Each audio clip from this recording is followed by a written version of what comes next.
Rolihlahla Mandela was born on Tuesday, the 18th of July, 1918. At the incredibly young age of 12, he lost his father. He was adopted by Chief Jogintaba Dalindyebo, the acting regent of the Thembu people. Mandela developed a keen interest in African history at the palace and learned from Chief Jogintaba's cabinet and elders how the African natives were living peacefully until the arrival of the whites. Mandela began his primary education in Qunu, where he was given the Christian name Nelson by his teacher, Miss Mdingane.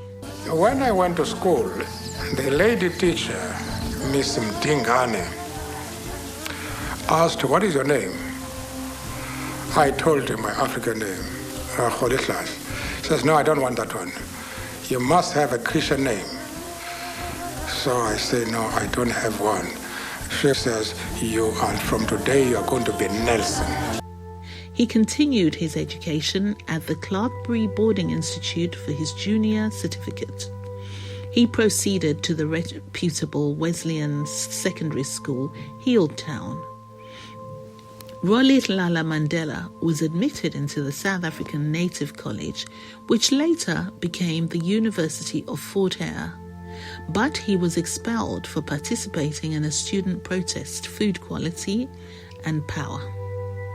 On his return home, Chief Jogintaba's plans to force him into marriage, but the displeased Mandela fled to Johannesburg, where he worked in several jobs, including a clerk and as a security officer at a mine. Mandela's determination compelled him to enroll at the University of the Witwatersrand, where he graduated to become a lawyer. In 1941, Mandela met the then estate agent Mr. Walter Sisulu, who then introduced him to Leza Sidilski, a white Jewish South African lawyer and activist. Sidilski became a mentor to Mandela and loaned him some money to set up his private law company. In his book Long Walk to Freedom, Nelson Mandela described Leza Sidilski as one of the first white people to treat him with respect. Nelson joined the African National Congress, the ANC, in 1943, whilst he was working as a lawyer in Johannesburg. A year later, he co-founded and became the leader of the Youth League with the aim of converting the ANC into a huge popular movement comprising of millions of rural peasants and low-class individuals who had no voice in the apartheid region.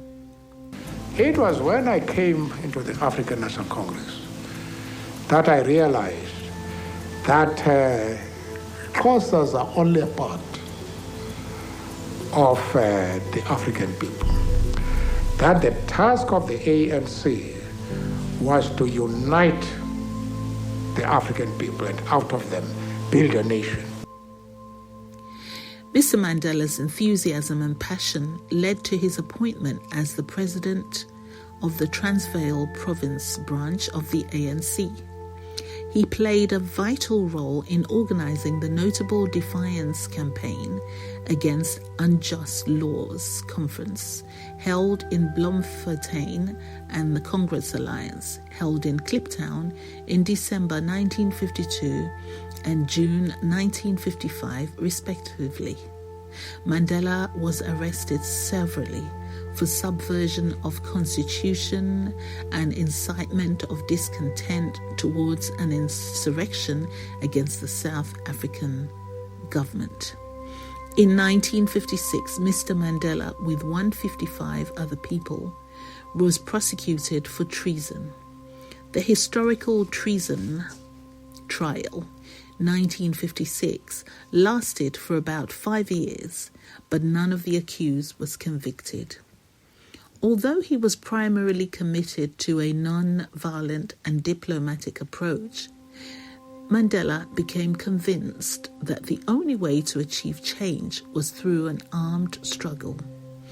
In 1961, Mandela co-founded Umkhonto Wesizwe, also known as MK, an armed wing of the ANC, committed to leading a sabotage campaign and to using guerrilla war tactics against the South African government. We have made it very clear in our policy that South Africa is a country of many races. There is room for all the various races in this country. There are many people who feel that it is useless and futile for us to continue talking peace and non-violence against a government whose reply is only savage attacks on an unarmed and defenseless people. In 1962, he was arrested for organizing a 3-day national workers' strike and was sentenced to 5 years in prison. In 1964, Nelson Mandela was resentenced to life imprisonment following the Rivonia trial with other 10 leaders of the ANC for sabotage, conspiracy to overthrowing the government. Being a black political prisoner, Mandela was subjected to degrading treatment from prison workers. He contracted TB whilst he was in incarceration. Yet he beat all odds to acquire a Bachelor of Law degree at the University of London via a distance learning program. A 1981 memoir by South African intelligence agent Gordon Winter described a plot by the South African government to arrange for Mandela's escape so as to shoot him during the recapture. The plot was foiled by British intelligence. Mandela continued to be such a potent symbol of black resistance that a coordinated international campaign for his release was launched, and this international groundswell of support exemplified the power and esteem that Mandela had in the global political community. Mandela kept on being such an intense image of black impediment that an organized worldwide mission for his freedom was initiated.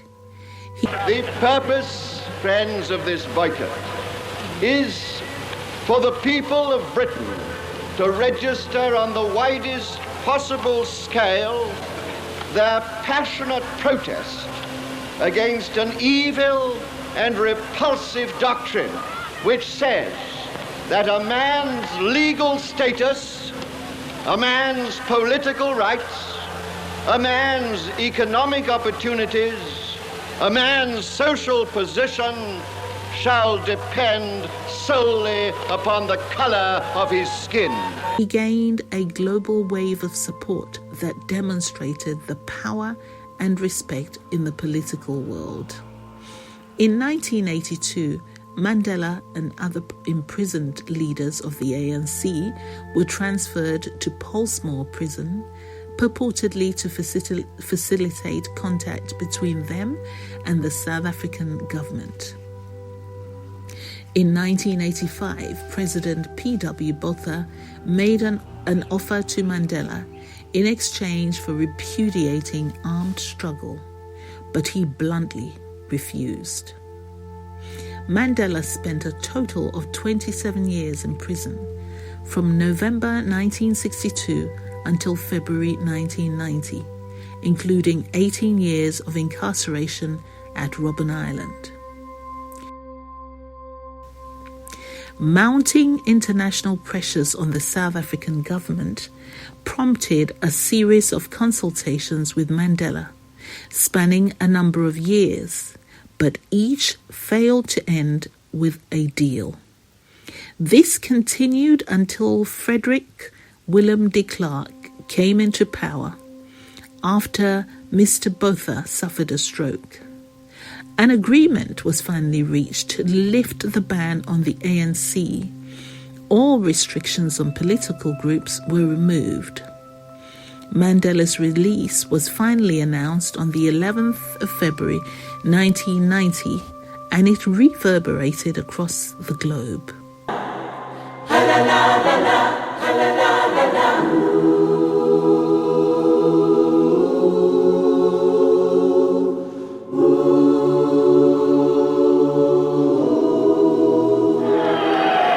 stand here before you not as a prophet, but as a humble servant of you, the people. I place the remaining years of my life in your hands. In 1991, Mandela was elected president of the African National Congress. He immediately committed to working towards peace, but appealed to international pressures on the South African government for constitutional reform to continue until the black majority had received the right to vote. Mandela entered into further negotiation in the early 1990s with South African President F.W. de Klerk to bring an end to the country's long-ruling apartheid system and racial segregation. Their agreement resulted in a peaceful transition to majority rule, which awarded them a joint winner of the famous Nobel Peace Prize in 1993.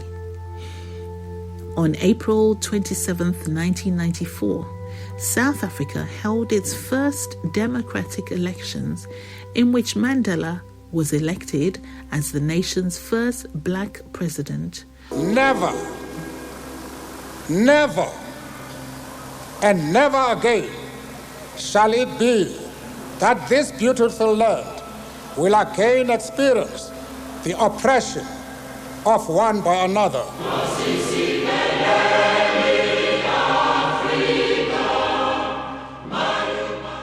On May the 10th, 1994, at the age of 74, with de Klerk as his first deputy, he took over control from the all-white National Party and committed his presidency to the dismantling of the radical racial segregation and apartheid system that favored the whites whilst promoting racial reconciliation.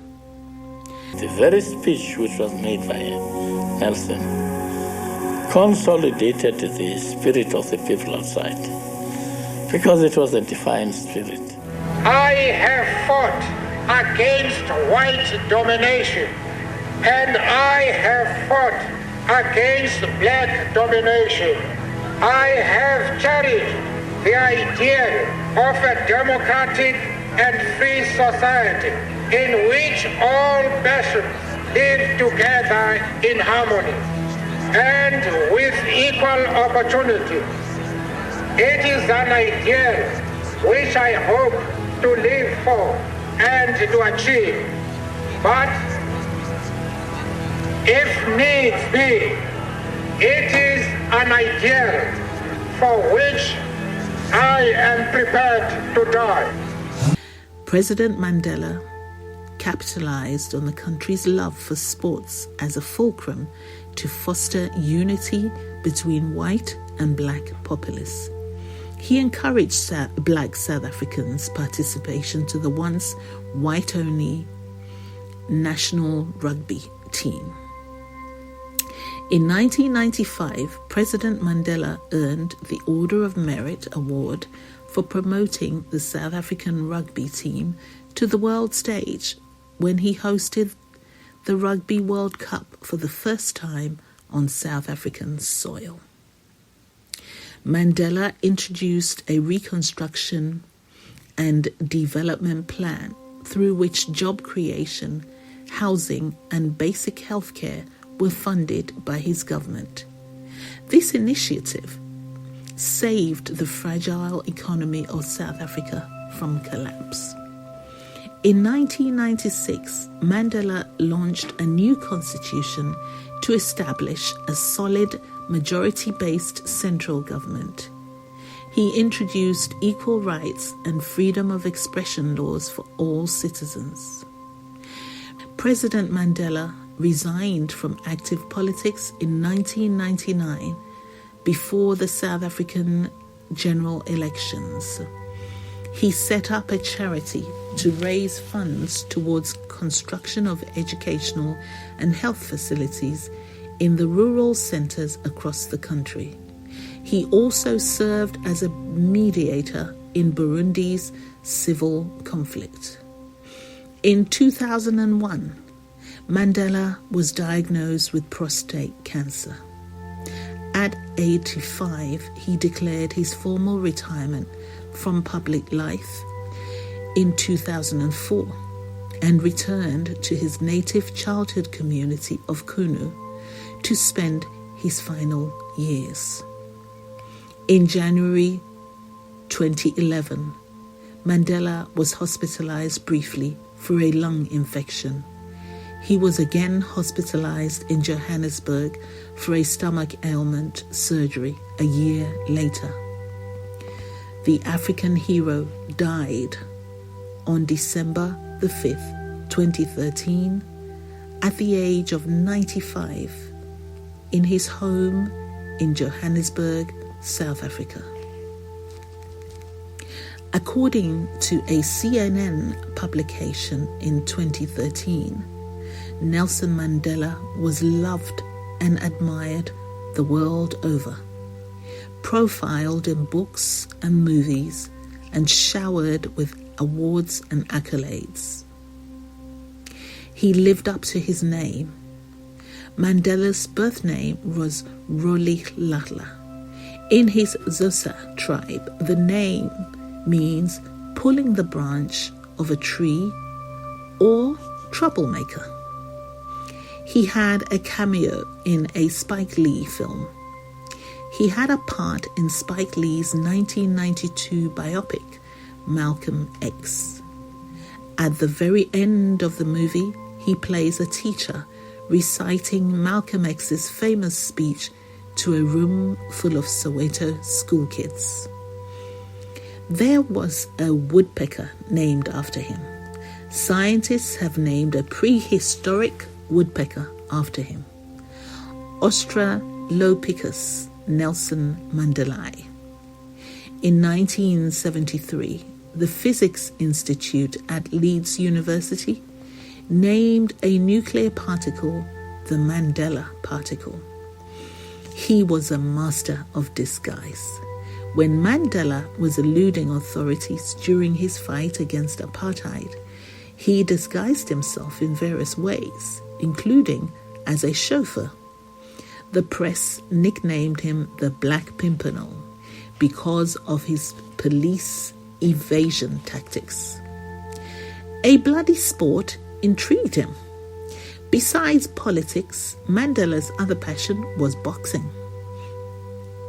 His favorite dish is probably not yours. He's been wined and dined by world leaders, but Mandela loved the simple pleasures of a traditional meal. One of his favorite meals was tripe, which is served in many African cultures. He quit his day job.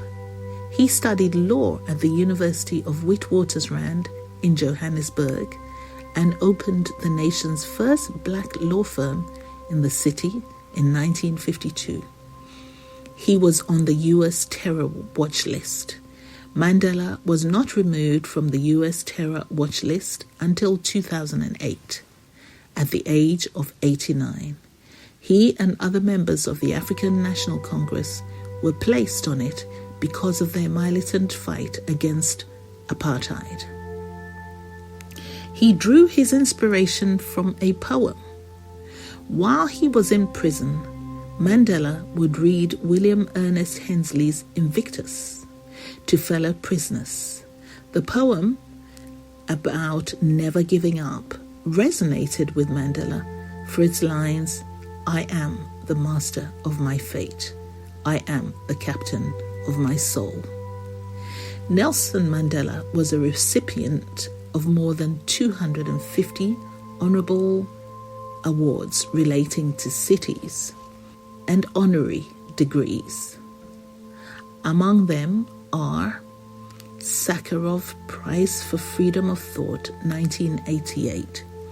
Felix Ufebwanyi Peace Prize, 1991.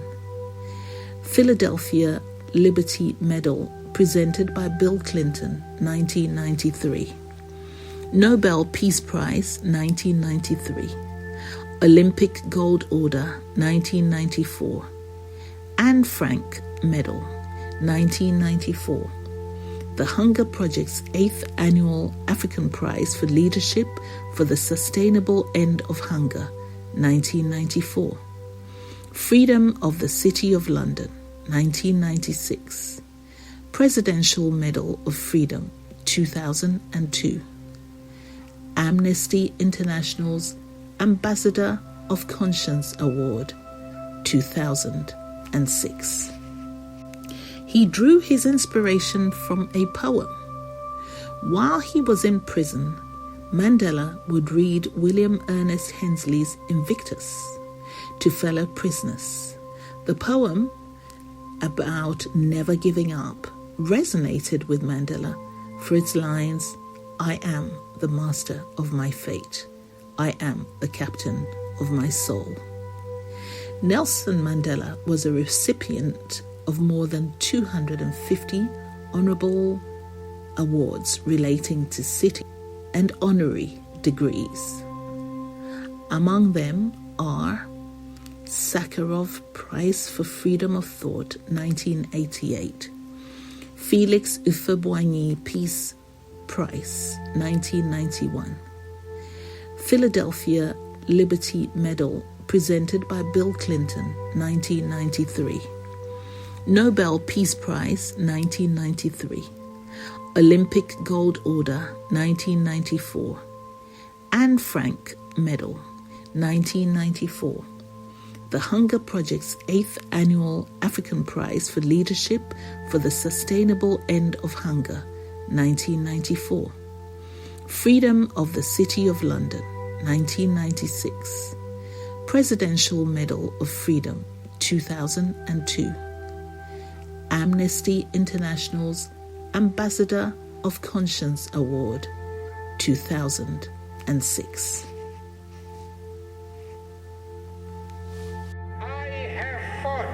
Against white domination, and I have fought against black domination. I have cherished the ideal of a democratic and free society in which all nations live together in harmony and with equal opportunity.